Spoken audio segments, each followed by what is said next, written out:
नमस्कार विद्यार्थी मित्रांनो, स्वागत आहे तुमचं कन्सेप्ट बिल्डर अकॅडमीमध्ये. मायसेल्फ सूरज थोरात. आज आपण ना एक न्यूजपेपरमध्ये द हिंदूमध्ये खूप छान आर्टिकल आलं होतं फिस्कल फेडरलिझमवर. आणि याच्यामध्ये त्यांनी काय केलं होतं की फायनान्स कमिशन 16चा जो काही रिकमेंडेशन आहे आणि त्यांनी कोणकोणते क्रायटेरिया याच्यामध्ये वापरलेले आहेत त्याच्या बेसिसवर इफिशियन्सी आणि इक्विटीचा कन्सर्न्स त्या ठिकाणी मेन्शन करण्यात आलेला आहे. GS2 मध्ये ना तर आपल्याला हा फेडरलिझमच्या पर्स्पेक्टिव्हने इम्पॉर्टंट टॉपिक आहे. तर ह्या टॉपिकचं डिस्कशन करत असताना आपण सुरुवातीला फिस्कल फेडरलिझम म्हणजे काय हे समजून घेऊयात. त्याच्यानंतर ग्रांट इन एडची जी कन्सेप्ट आहे म्हणजे त्याला आर्टिकल 275चा जो बेस आहे त्याच्या पर्स्पेक्टिव्हनं आणि लॉजिक ऑफ फिस्कल इक्विलिझम याच्यामधनं समजून घेऊयात. त्यानंतर 16 फायनान्स कमिशनचे जे काही मेजर शिफ्ट्स आहेत म्हणजे त्यांनी कोणकोणते चेंजेस केले जे फायनान्स कमिशन 15 सांगितलेले होते त्याच्यापेक्षा यांचे 16 फायनान्स कमिशनचे जे काही रिकमेंडेशन्स आहेत ही कशा पद्धतीने त्यांनी चेंज केलेले वगैरे असतील.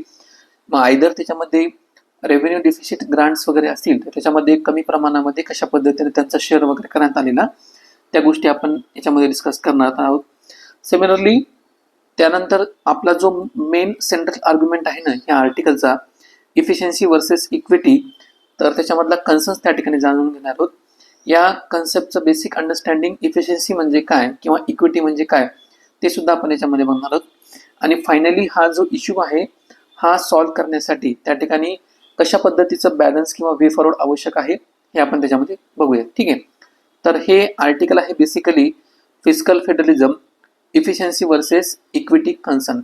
तर आपल्या आर्टिकलला स्टार्ट करूयात.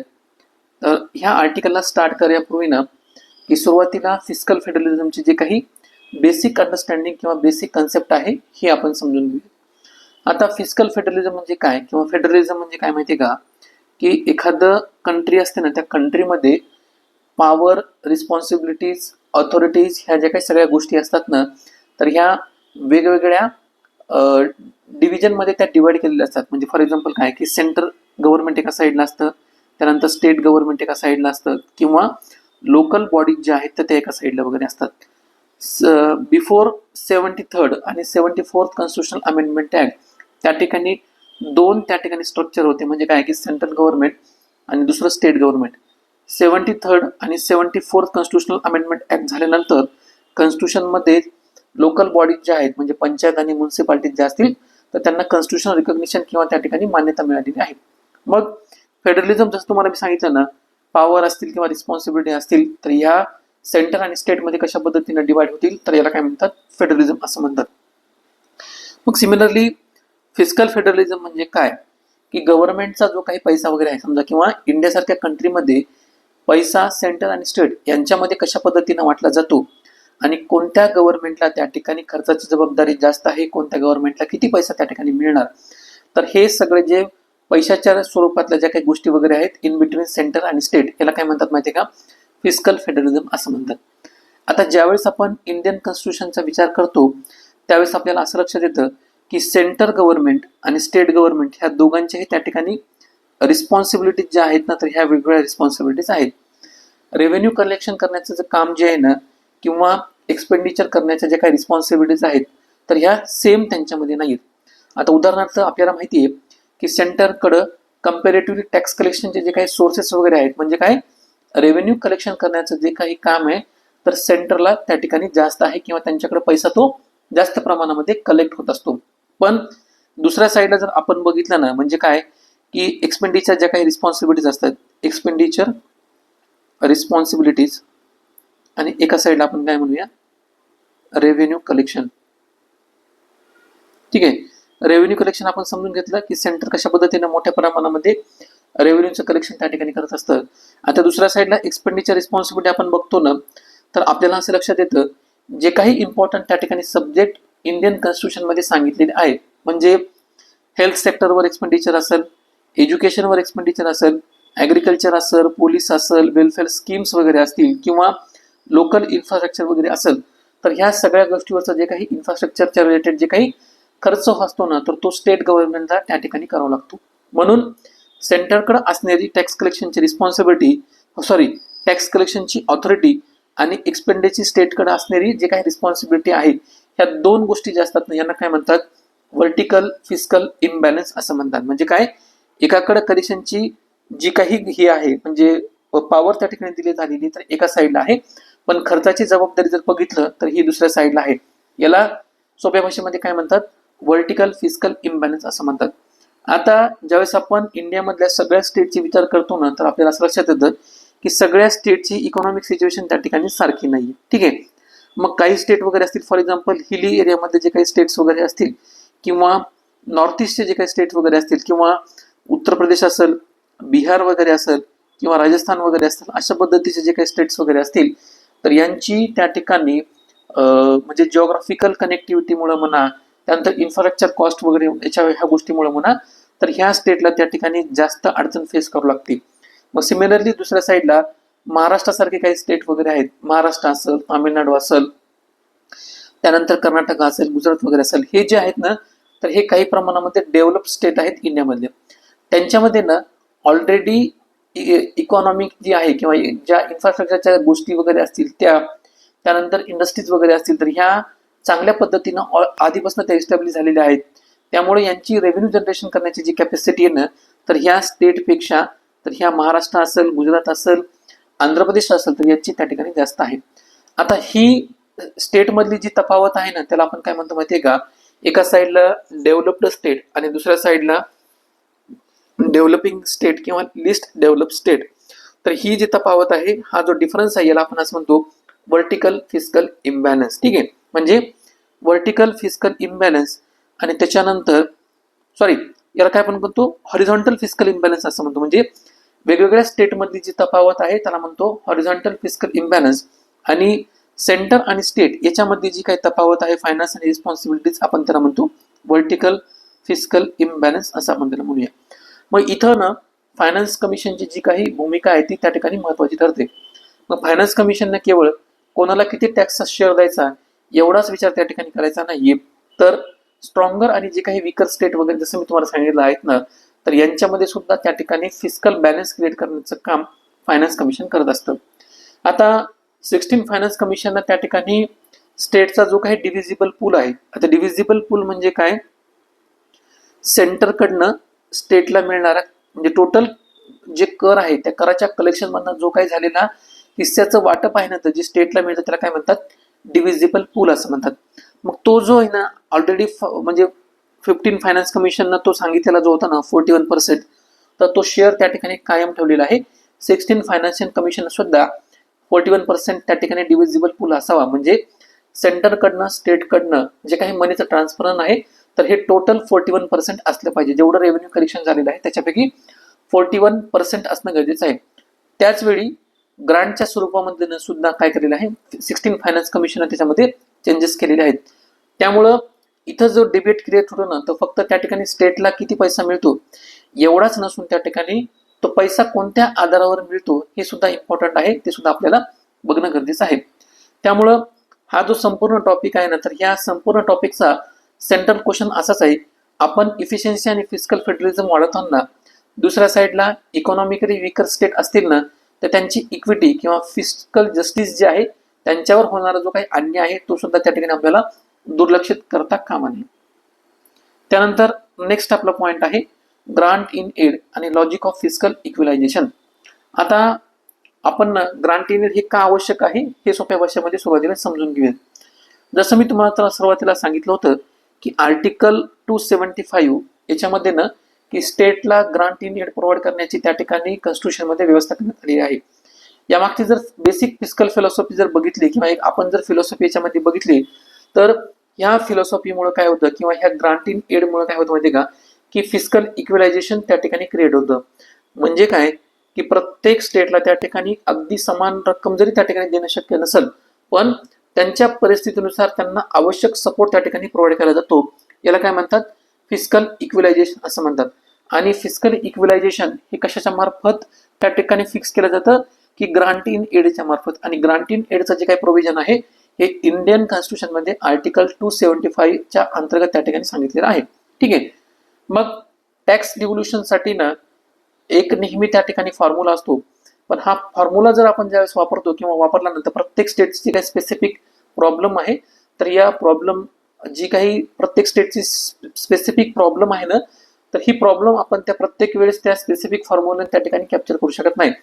कारण आपण जर बघितलं, काही स्टेट असतील तर त्या काही स्टेटनं ही जिओग्राफीमुळे त्या ठिकाणी मागं पडलेले आपल्याला बघायला मिळतात. आता फॉर एक्झाम्पल ज्यावेळेस आपण प्लेन एरियामध्ये जर स्टेट वगैरे बघितले आणि नॉर्थ ईस्ट मधले जे काही हिली स्टेट वगैरे आहेत त्यांच्यामध्ये जर बघितलं, आणि आपल्याला असं करायचं आहे की रोड कन्स्ट्रक्शनसाठी ना समजा सेंट्रल गव्हर्नमेंट स्टेटसाठी ना फॉर एक्झाम्पल 50 करोडचं त्या ठिकाणी बजेट देत आहे. मग प्लेन एरियामध्ये पण 50 करोड दिलेलं आहे आणि नॉर्थ ईस्ट स्टेट किंवा हिली स्टेट त्या ठिकाणी सुद्धा 50 करोड दिलेलं आहे. पण यांच्या पर्टिक्युलर जिओग्राफीमुळे, डिफिकल्ट जिओग्राफीमुळे त्या ठिकाणी रोडची कन्स्ट्रक्शनची जी काही कॉस्ट वगैरे ते जास्त त्या ठिकाणी येत असतात. त्यामुळं प्रत्येक स्टेट जे आहेत ना, ते त्या स्टेटची जिओग्राफी असेल, त्यानंतर त्याची आधीपासून चालत आलेली इकॉनॉमिक सिच्युएशन किंवा इकॉनॉमिक कंडिशन वगैरे असेल, त्यांचं पॉप्युलेशन कंपोजिशन असेल किंवा डेव्हलपमेंट लेवल ही प्रत्येक स्टेटसाठी वेगवेगळी आहे. आता याच आपल्या आर्टिकलमध्ये ना 3 वेगवेगळे एक्झाम्पल याच्यामध्ये सांगितले आहेत. पहिली गोष्ट म्हणजे काय, इथं ना केरळाचं एक्झाम्पल प्रोव्हाइड करण्यात आलेलं आहे, पंजाबचं एक्झाम्पल प्रोव्हाइड करण्यात आलेलं आहे आणि त्यानंतर हिल स्टेटचं त्या ठिकाणी एक्झाम्पल प्रोव्हाइड करण्यात आलेलं आहे.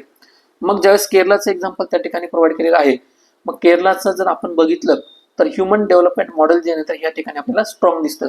मग त्याच्यामध्ये एज्युकेशन सारखे जे काही सेक्टर वगैरे असतील किंवा हेल्थ सारखे जे काही सेक्टर वगैरे असतील, तर ह्या सेक्टरला ह्युमन डेव्हलपमेंट मॉडेल आणखी स्ट्रॉंग बनण्यासाठी किंवा ते मेंटेन करण्यासाठी स्टेटला पर्टिक्युलरली हेल्थ आणि एज्युकेशन ह्या दोन्ही गोष्टीवर स्ट्रॉंग पब्लिक इन्व्हेस्टमेंट करणं त्या ठिकाणी आवश्यक असतं.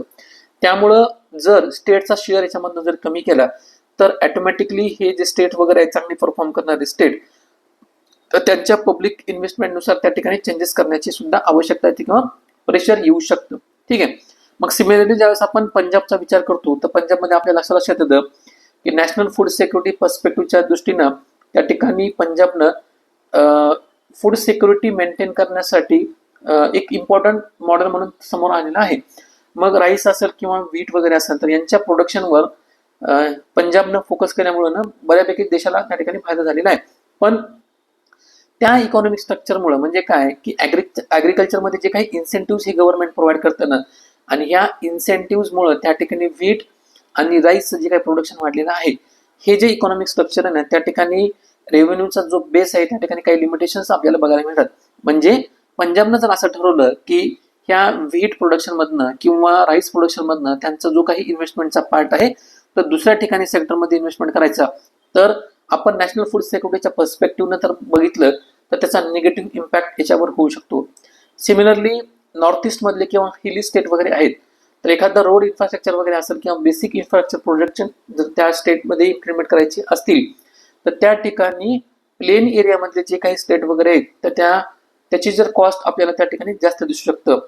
नॉर्थ ईस्ट स्टेटमध्ये ना मग कनेक्टिव्हिटीचा जर कन्स्टंट आहे तर ह्या कनेक्टिव्हिटीच्या कन्स्टंटमुळं डेव्हलपमेंटचा जो कॉस्ट आहे तो कम्पॅरेटिव्हली बाकीच्या स्टेटपेक्षा मोठा असू शकतो. ठीक आहे. मग एक्झामिनेशनमध्ये तुम्ही डायरेक्टली केरळाचं जे काही मॉडेल आहे म्हणजे ज्याच्यामध्ये ह्युमन डेव्हलपमेंट मॉडेल आपण असं म्हणतो त्याला, त्यानंतर पंजाबचा ज्यावेळेस विचार करतो त्यावेळेस आपल्याला लक्षात येतं की नॅशनल फूड सिक्युरिटी त्यांनी कशा पद्धतीने स्ट्रॉंग केलेली आहे. त्याच्यानंतर हिली स्टेटचा विचार करतो त्यावेळेस आपण हे एक्झाम्पल सांगू शकतो की एखाद्या इन्फ्रास्ट्रक्चर प्रोजेक्ट उभा करण्यासाठी नॉर्मल प्लेन एरियामधलं स्टेट आणि बाकीचे जे काही हिल एरियामध्ये जे काही स्टेट आहेत तर त्यांच्या प्रायोरिटीज कशा पद्धतीने डिफरंट असू शकतात किंवा कॉस्ट कशा पद्धतीनं वाढू शकते किंवा कमी होऊ शकते. त्यामुळं इथं ना एक महत्त्वाची गोष्ट लक्षात घेण्यासारखी आहे की सर्व स्टेटना त्या ठिकाणी एक्झॅक्टली सेम ट्रीटमेंट देणं म्हणजे इक्विटी आपण त्या ठिकाणी असं म्हणू शकत नाही. पण ज्यांची फिजिकल कॅपॅसिटी कमी आहे किंवा ज्या स्टेटला अशा पद्धतीचे स्ट्रक्चरल डिसएडव्हान्टेज आहेत, म्हणजे काय की हिली एरियामध्ये जे काही स्टेट वगैरे आहेत तर ज्यांना स्ट्रक्चरल डिसएडव्हान्टेज आहेत तर त्यांना अधिक सपोर्ट देणं हेच काय आहे, रिअल फिजिकल इक्विलायझेशन आपण त्या ठिकाणी म्हणू शकतो. म्हणून ग्रांट्स जे आहेत ना तर ह्या ठिकाणी ग्रांट्सकडे आपण चॅरिटी बघून त्या ठिकाणी बघितलं नाही पाहिजे, पण ते फेडरल सिस्टीम मधील एक बॅलन्सिंग मेकॅनिझम आहे. जसं आपण फायनान्स कमिशनना balancing wheel of physical federalism म्हणतो ना, तर त्याच पद्धतीनं ग्रांट्स जे असतात ना हे आर्टिकल 275 अंतर्गत जे ग्रांट सांगितलेले आहेत तर हे ग्रांट काय आहेत, फिजिकल फेडरलिझम मधलं बॅलन्सिंग मेकॅनिझम आहेत. ठीक आहे. ही गोष्ट त्या ठिकाणी लक्षात ठेवा. त्यानंतर नेक्स्ट आपला इम्पॉर्टंट पॉईंट आहे फायनान्स कमिशन 16 मध्ये कशा पद्धतीनं मेजर शिफ्ट्स या ग्रांट्स आर्किटेक्चर मध्ये करण्यात आले आपण ते बघूया. आता स्ट्रक्चरल चेंजेस जे झालेले आहेत ना, म्हणजे फायनान्स कमिशन 16 मध्ये, तर ते आपण सुरुवातीला समजून घ्या. आधीचे जे काही फायनान्स कमिशन होते ना, त्यांनी काय केलं होतं माहितीये का, की स्टेटना टॅक्स रिव्होल्युशन बरोबर वेगवेगळ्या प्रकारचे जे काही ग्रांट्स होते तर त्याचं सुद्धा रिकमेंडेशन ते करत होते. मग याच्यामध्ये जर बघितलं तर रेव्हेन्यू डिफिसिट ग्रांट जो आहे ना, तर ते स्टेटला प्रोव्हाइड करायचे. आता रेव्हेन्यू डिफिसिट ग्रांट म्हणजे काय, एखाद्या स्टेटचं समजा त्या ठिकाणी असलेलं एक्सपेंडिचर जर हे जास्त असेल त्या स्टेटच्या रेव्हेन्यूपेक्षा, तर हा जो डिफिसिट आहे ना, ही जी तफावत आहे, तर हे भरून काढण्याचं काम फायनान्स कमिशन मार्फत केलं जायचं. ठीक आहे, म्हणजे एखाद्या स्टेटला काही वेगवेगळ्या गोष्टीमुळे, म्हणजे जसं मी तुम्हाला सांगितलं ना, त्यांची जिओग्राफी असेल, त्यानंतर हिस्टॉरिकल त्या ठिकाणी सिग्निफिकंट किंवा इकॉनॉमिक डेव्हलपमेंट त्या ठिकाणी बऱ्या प्रमाणामध्ये झालेली नसेल, त्यानंतर त्या इकॉनॉमिक कंपोजिशनमध्ये किंवा डेमोग्राफिक कंपोजिशनमध्ये शिक्षणाचं असलेलं प्रमाण आणि ह्या शिक्षणामुळं क्रिएट होणाऱ्या ज्या काही ऑपॉर्च्युनिटीज वगैरे आहेत त्या कमी प्रमाणामध्ये होत असतील, तर त्या स्टेटला जो रेव्हेन्यू त्या मिळत असतो ना, तर हा कमी रेव्हेन्यू त्यांच्याकडनं सिटीजनकडनं मिळत असतो. आणि सिमिलरली एक्सपेंडिचर बघितलं तर त्या स्टेटचे जे काही ॲस्पिरेशन्स असतील हे ग्रोथ करण्यासाठी, तर हे चांगले जर असतील तर मग एक्सपेंडिचर जास्त होतं आणि त्या ठिकाणी रेव्हेन्यू कलेक्शन आपल्याला कमी बघायला मिळतं. याला काय म्हणतात, रेव्हेन्यू डिफिसिट ग्रांट असं म्हणतात. ठीक आहे, मग अशा स्टेटना त्या ठिकाणी फायनान्स कमिशन जे होतं ना, अर्लियर फायनान्स कमिशन, तर ह्या गॅपसाठी त्यांना मदत करायची आणि ही मदत जी होती ना, ही रेव्हेन्यू डिफिसिट ग्रांट मधून त्या ठिकाणी मदत पोहोचवली जायची. 15 फायनान्स कमिशनच्या काळामध्ये ना, की ग्रांट्स मधला जो काही टोटल फायनान्स कमिशनचा ट्रान्सफर होता ना, तर याचा जो शेअर आपल्याला बघायला मिळतो 19.4% होता. म्हणजे कधी, फायनान्स कमिशन 15 मध्ये. पण आता जर रिसेंटली बघितलं फायनान्स कमिशन 16 मध्ये ना, हा जो शेअर आहे रेव्हेन्यू डिफिसिट ग्रांटचा, तर तो कमी करून काय करलेला आहे, 8.3% त्या ठिकाणी करण्यात आलेला आहे. म्हणजे काय, ग्रांट्सचं जे काही आर्किटेक्चर आहे ना, तर हे सिग्निफिकंटली त्या ठिकाणी कमी झालेलं आहे. मग 16 फायनान्स कमिशन, जसं मी तुम्हाला सांगितलं, रेव्हेन्यू डिफिसिट ग्रांट्स हे काय करण्यात आले, हे कमी करण्यात आलेले. सिमिलरली त्याच्याबरोबर स्टेट स्पेसिफिक ग्रांट्स असतील ते सुद्धा आणि सेक्टर स्पेसिफिक ग्रांट्स असतील तर ते सुद्धा काय केलेले, कमी केलेले किंवा ते आयदर काढून टाकलेले आहेत. मग याच्या मागचा जर आपण इम्पॅक्ट बघितला ना, जसं मी तुम्हाला सांगितलं, स्टेट एका साईडला रेव्हेन्यू त्या ठिकाणी जनरेट करू शकत नाही, त्यासाठी रिझन वेगवेगळे असतील, पण एक्सपेंडिचरच्या पर्स्पेक्टिव्ह त्यांना जर ग्रो व्हायचं असेल आणि अशा पद्धतीने जर आपण त्यांना ग्रांटचा सपोर्ट काढून टाकला तर त्याचा निगेटिव्ह इम्पॅक्ट होऊ शकतो. किंवा एक्सपेंडिचर जर चांगल्या सेक्टरमध्ये करत असतील, प्रोडक्टिव्ह सेक्टरमध्ये जर करत असतील, तर त्यांचा त्या ठिकाणी इम्पॅक्ट होऊ शकतो. ठीक आहे, त्यामुळं हे करत असताना म्हणजे रेव्हेन्यू हे जे ग्रांट्स वगैरे आहेत ना, तर हे फायनान्स कमिशन सेक्टरने जे काढून टाकलेले आहेत, तर त्याच्या मागे ना कमिशन एक आर्ग्युमेंट प्रोव्हाइड करतं. जर एखाद्या स्टेटला त्या ठिकाणी प्रत्येक वेळी माहित असेल की आपल्याला जर रेव्हेन्यू डिफिसिट झाला तर सेंटरकडनं डेफिनेटली आपल्याला ग्रांट स्वरूपामध्ये पैसा मिळणार आहे, तर ते जे स्टेट वगैरे असतात ना, किंवा अशा पद्धतीचे जे स्टेट असतात ना, तर त्यांची मेंटॅलिटी जी आहे तर ही सेम पद्धतीने क्रिएट होऊ शकते. म्हणजे काय, की रेव्हेन्यू वाढवण्यासाठी आपल्याला किंवा अननेसरी एक्सपेंडिचर करण्यासाठी इन्सेंटिव्ह त्या ठिकाणी मिळू शकतो. त्यामुळं इकॉनॉमीमध्ये ना याला काय म्हणतात माहिती का, मॉरल हॅझर्ड असं त्या ठिकाणी म्हणतात. आता एक सिंपल एक्झाम्पल मधून आपण त्या ठिकाणी समजून घेऊया, की एखादा पर्सन आहे, त्या पर्सनला त्या ठिकाणी माहिती आहे की प्रत्येक वेळेस जर समजा मला बिझनेसमध्ये लॉस झाला तर मला लॉस भरून काढण्यासाठी कोणतरी माझा रिलेटिव्ह वगैरे असेल किंवा माझे म्हणजे फायनान्शियली सपोर्टिंग करणारे समजा जे काही फादर वगैरे असतील, तर तो खर्च भरून काढण्यासाठी त्या ठिकाणी मला मदत वगैरे करतील. त्यामुळं त्याची जी काही ग्रो करण्याची जी ॲबिलिटी आहे ना, किंवा रिस्क घेण्याची जी ॲबिलिटी ना, ते ऑटोमॅटिकली याच्यामधनं कमी होण्याची शक्यता असते. त्यामुळं कमिशनला सुद्धा काही प्रमाणामध्ये स्टेटच्या बाबतीमध्ये सुद्धा अशीच चिंता त्या ठिकाणी वाटते. जर स्टेटला माहिती आहे की आपल्याला जरी त्या ठिकाणी लॉस झाला तर ऑटोमॅटिकली ते काय करतील माहिती आहे का, की सेंटरकडे त्या ठिकाणी रेव्हेन्यू डिफिसिटची ग्रांटची डिमांड त्या ठिकाणी करतील.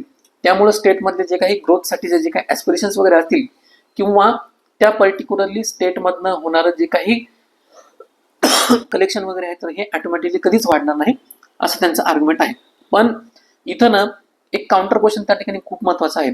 ते म्हणजे काय, की सर्व स्टेटला ना त्या ठिकाणी रेव्हेन्यू डिफिसिटमध्ये पुअर फिस्कल मॅनेजमेंटमुळेच त्या ठिकाणी त्यांचं रेव्हेन्यू डिफिसिट कमी होत नाही. पण असं होण्यासाठी ना त्या ठिकाणी जसं मी तुम्हाला आधी पण सांगितलं की डेव्हलपमेंटल गॅप असेल, जिओग्राफी असेल, डेमोग्राफिक प्रेशर वगैरे असेल किंवा हिस्टॉरिकल डिसएडव्हान्टेज असेल, तर ह्या जेन्युइन रिझनमुळे त्या ठिकाणी फिस्कल डिफिकल्टीज क्रिएट होण्याचे चान्सेस वगैरे जास्त आहेत. त्यामुळं अशा स्टेटला त्या ठिकाणी ग्रांट्स कमी करताना हा फरक ओळखणं गरजेचं आहे. म्हणजे आयदर त्या स्टेटनं स्वतःहून त्या ठिकाणी असं स्वीकारलेलं आहे का की आम्हाला रेव्हेन्यू कलेक्शन मध्ये त्या ठिकाणी इम्प्रोव्हायझेशन करायचं नाहीये, पण दुसऱ्या साईडला असे तरी काहीतरी स्टेट असतील की त्यांनी एफर्ट जरी घेतलेले असतील पण त्यांच्या जिओग्राफीमुळे म्हणा, डेव्हलपमेंटल गॅपमुळे म्हणा, डेमोग्राफिक प्रेशरमुळे म्हणा, तर त्यांना त्या ठिकाणी तेवढ्या प्रमाणामध्ये तो रेव्हेन्यू जनरेट करता येत नाही. तर हे जे आहे ना, तर हा फरक ओळखणं आवश्यक आहे.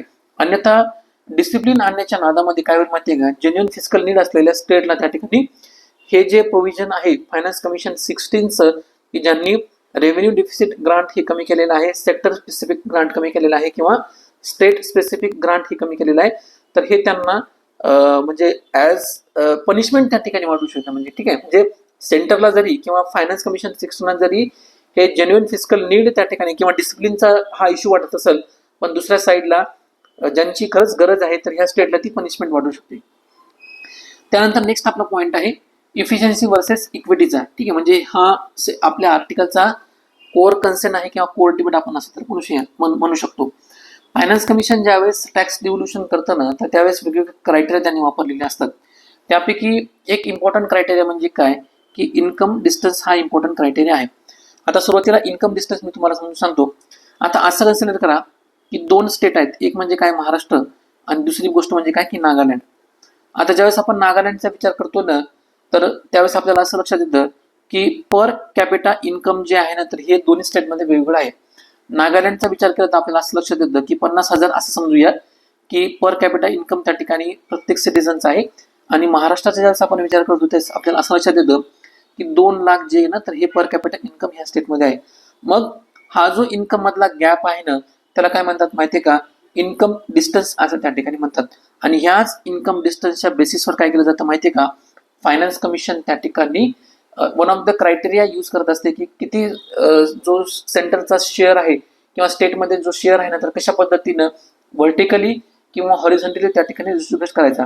म्हणजे जेवढा इन्कम डिस्टन्स जास्त, म्हणजे हा जेवढा गॅप जास्त ना, तर तेवढं अशा स्टेटला त्या ठिकाणी इन्कम डिस्टन्सच्या क्रायटेरियाच्या बेसिसवर त्या ठिकाणी हॉरिझॉन्टल डिस्ट्रीब्युशन असताना महाराष्ट्रापेक्षा जास्त त्या ठिकाणी पैसा मिळतो. ठीक आहे, म्हणून त्यापैकी जसं मी तुम्हाला सांगितलं ना की इन्कम डिस्टन्स हा क्रायटेरिया आहे ना, हा कम्पॅरेटिव्हली पुअर जे स्टेट वगैरे आहेत तर त्यांना त्या ठिकाणी अधिक डिस्ट्रीब्युशन देतो किंवा अधिक शेअर त्या ठिकाणी प्रोव्हाइड करत असतो.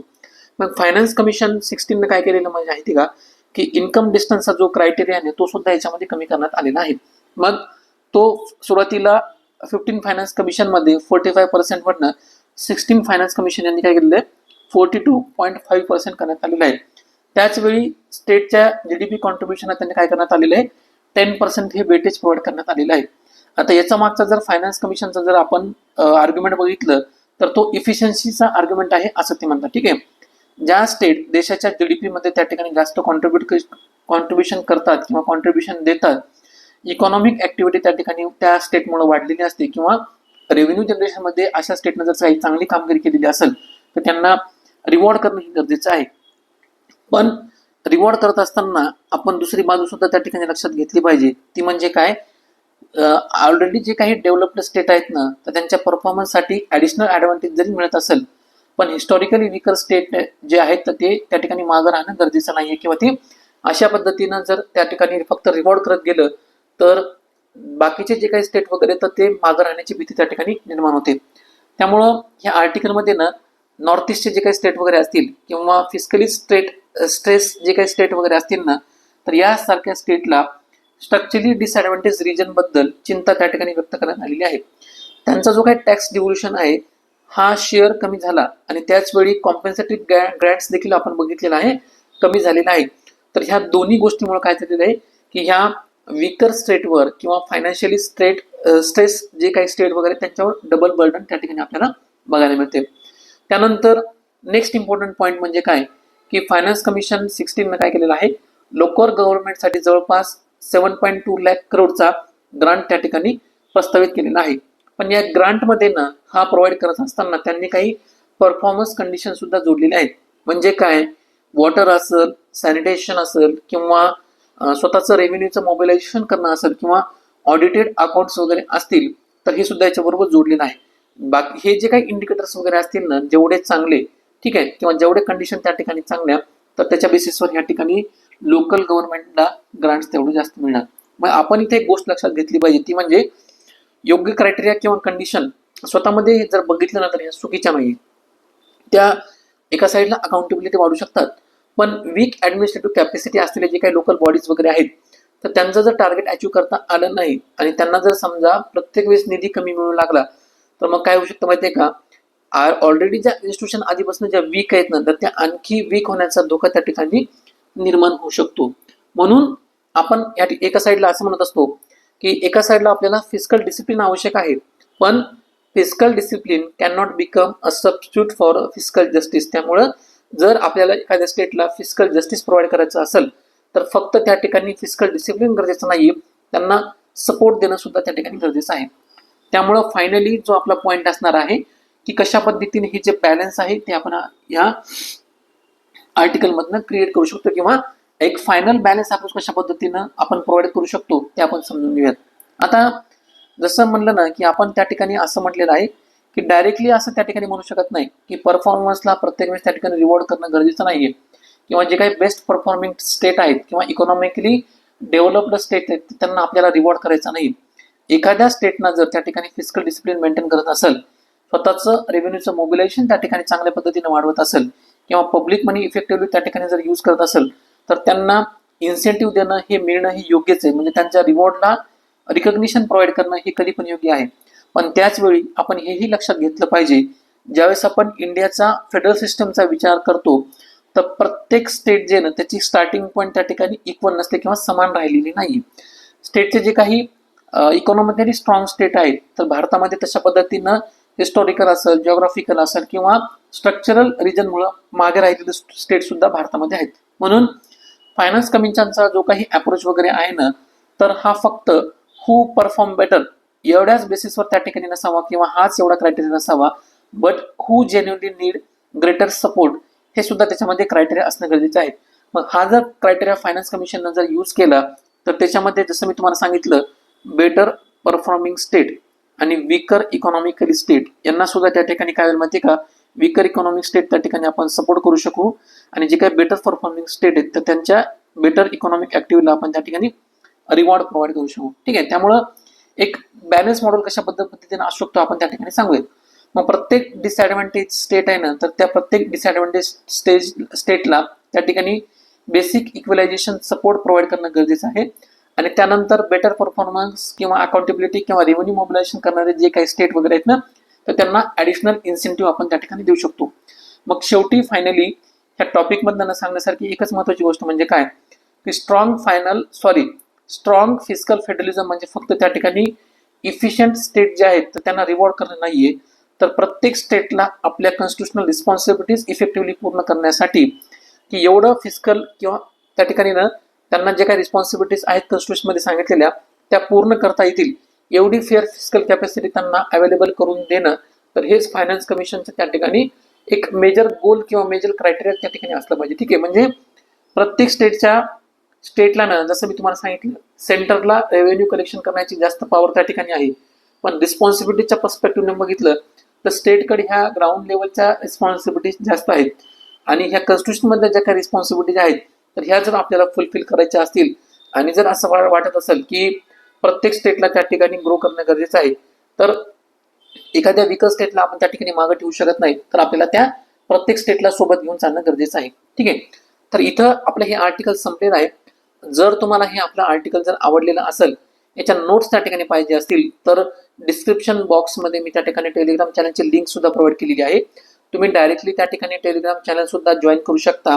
त्यानंतर आपले जे काही डिफरंट इनिशिएटिव्ह आहेत त्याचा सुद्धा त्या ठिकाणी फायदा घेऊ शकता. सिमिलरली आर्टिकल जर आवडला असेल तर आपल्या युट्यूब चॅनलला नक्की सबस्क्राईब करा, तुमच्या फ्रेंड बरोबर जास्तीत जास्त शेअर करा. Thank you so much.